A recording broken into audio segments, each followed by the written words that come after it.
नमस्कार। क्रिकेट विश्व कप का माहौल गर्म है और उसमें भी भारत का मैच 9 अक्टूबर 2025 को विशाखापत्तनम में जो हुआ वो वाकई रोमांचक था। भारत की महिला टीम और दक्षिण अफ्रीका आमने सामने थी। मुकाबला तो एकदम कांटे का था। उम्मीदें बहुत थी, पर नतीजा शायद वैसा नहीं आया जैसा ज्यादातर लोग सोच रहे थे। जी हाँ, बिल्कुल। दक्षिण अफ्रीका ने आखिर में आकर बाजी पलट दी और भारत को 3 विकेट से हरा दिया। देखिए, विश्व कप जैसे बड़े टूर्नामेंट में हर मैच कितना अहम होता है और इस हार जीत के अपने अपने मायने हैं, है ना? सही कहा आपने। और आज हम इसी मैच का समझिए एक तरह से पोस्टमार्टम करने वाले हैं। हमारे पास द टाइम्स ऑफ इंडिया और द इकोनॉमिक टाइम्स की रिपोर्ट्स हैं और उनमें मैच की जो जरूरी पहलू हैं वो दिए गए हैं। देखिए, हमारा मकसद सिर्फ स्कोर बताना नहीं है, बल्कि उन खास पलों को, उन शानदार प्रदर्शनों को और हाँ, उन रणनीतिक चालों को समझना है जिन्होंने मैच का रुख तय किया। हाँ, कि कहाँ क्या हुआ असल में। बिल्कुल। हम देखेंगे कि भारत कहाँ थोड़ा चूक गया और दक्षिण अफ्रीका ने कैसे वो मौका भुनाया।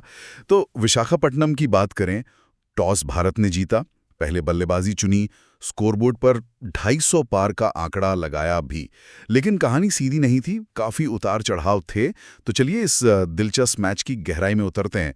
तो भारत की पारी शुरू हुई, उम्मीद तो यही थी कि भाई घरेलू मैदान है, एक बड़ा स्कोर खड़ा करेंगे। लेकिन शुरुआत में ही तस्वीर थोड़ी धुंधली होने लगी। टॉप ऑर्डर जो किसी भी टीम की रीढ़ होता है, वो लड़खड़ा गया। हाँ, शुरुआती झटके लगे। स्मृति मंधाना, शफाली वर्मा, यस्तिका भाटिया, बड़े नाम जल्दी पवेलियन लौट गए और कप्तान हरमनप्रीत कौर ने भी टाइम्स ऑफ इंडिया ने जैसे बताया, मैच के बाद थोड़ी निराशा जताई कि टॉप ऑर्डर के बल्लेबाजों ने, आप कह सकते हैं, जिम्मेदारी नहीं ली। और ये सिर्फ विकेट गिरना नहीं था। अगर आप आंकड़े देखें इकोनॉमिक टाइम्स वाले, तो भारत का स्कोर एक टाइम पे कितना, 6 विकेट पे सिर्फ 102 रन था। 102 पर 6? हाँ, 50 ओवर के मैच में लगभग आधे ओवर बीत चुके हों और आपके 6 मुख्य बल्लेबाज आउट हो जाएं। ये तो किसी भी टीम के लिए बहुत बड़ा खतरा है। विश्व कप का दबाव तो होता ही है और ऐसी शुरुआत से तो हौसले पस्त हो सकते हैं। सारा दबाव अचानक से आ जाता है मध्य क्रम और निचले क्रम के बल्लेबाजों पर। हाँ, जिनसे शायद आप रोज रोज उम्मीद नहीं करते कि वो पारी संभालेंगे। पर यहाँ सवाल ये है कि ऐसा हुआ क्यों? क्या पिच में कुछ था, या दक्षिण अफ्रीकी गेंदबाजों ने कुछ खास प्लान बनाया था, या फिर वो हमारे बल्लेबाजों के शॉट सिलेक्शन में कुछ गड़बड़ थी? स्रोत इसकी ज्यादा डिटेल तो नहीं देते, पर 10-26 का स्कोर बताता है कि कुछ तो गड़बड़ जरूर थी। सही बात है।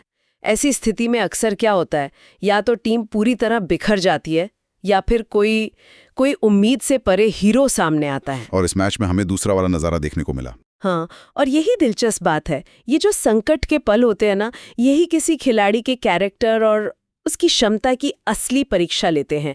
जब टीम फंसी होती है, तब कुछ खिलाड़ी दबाव में बिखर जाते हैं, जबकि कुछ और निखर कर सामने आते हैं।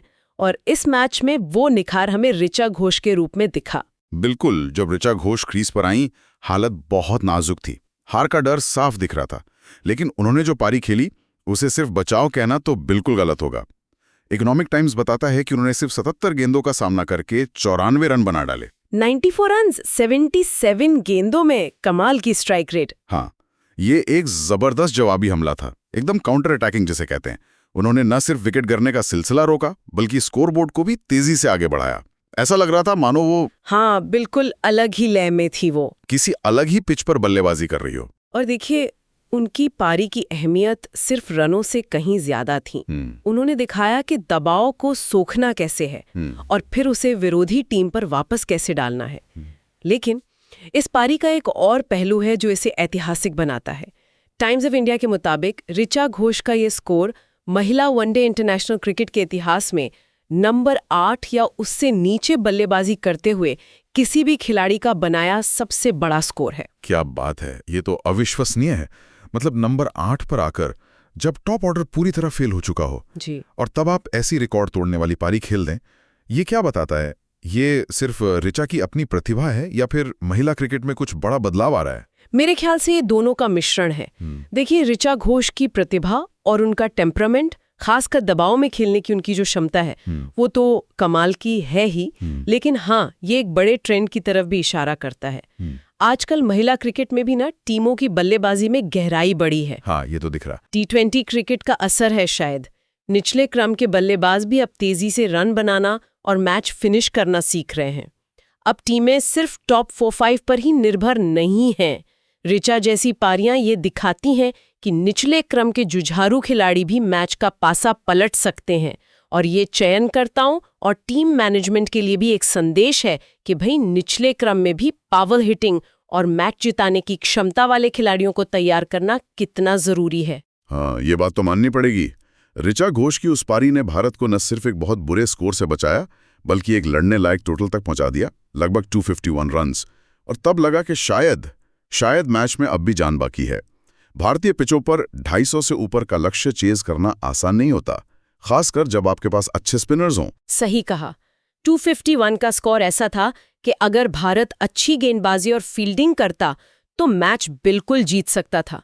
दक्षिण अफ्रीका पर दबाव तो था ही, लेकिन यहीं पर कहानी ने एक और दिलचस्प मोड़ लिया। और वो मोड़ लेकर आई नाडीन डिक्लार्क, जब दक्षिण अफ्रीका लक्ष्य का पीछा कर रही थी। बीच के ओवरों में कुछ विकेट गिरे भी उनके, और लगा कि शायद भारत अब मैच पर पकड़ बना रहा है। हाँ, उम्मीद जगी थी थोड़ी। लेकिन फिर डिक्लार्क ने जो किया वो तो कमाल ही था। टाइम्स ऑफ इंडिया उन्हें अनस्टॉपेबल कह रहा है, मतलब ना रुकने वाली। और उनकी पारी सच में वैसी ही थी। उन्होंने सिर्फ 54 गेंदों पर 84 रन ठोक दिए। 54 गेंदें 84 रन, ये तो मतलब तूफानी पारी थी। ये सिर्फ तेज पारी नहीं थी, ये मैच का रुख पूरी तरह से दक्षिण अफ्रीका के पक्ष में मोड़ने वाली पारी थी। बिल्कुल। डी क्लार्क की पारी का असर स्कोरबोर्ड से कहीं ज्यादा गहरा था। उन्होंने सिर्फ रन नहीं बनाए, उन्होंने भारतीय गेंदबाजों और फील्डरों के आत्मविश्वास पर सीधा हमला किया। जिस तेजी और बेखौफ अंदाज से उन्होंने रन बटोरे ना, उसने मैच का पूरा मोमेंटम, पूरी लय ही बदल दी। हाँ, जो बैलेंस शायद थोड़ा भारत की तरफ लग रहा था, वो पूरी तरह से दक्षिण अफ्रीका की ओर झुक गया। उन्होंने खास तौर पर किसको निशाना बनाया, स्पिनर्स या पेसर्स, ये तो स्रोत नहीं बताते, लेकिन उनकी स्ट्राइक रेट 150 से ऊपर बताती है कि उन्होंने जोखिम उठाया और वो कामयाब रहीं।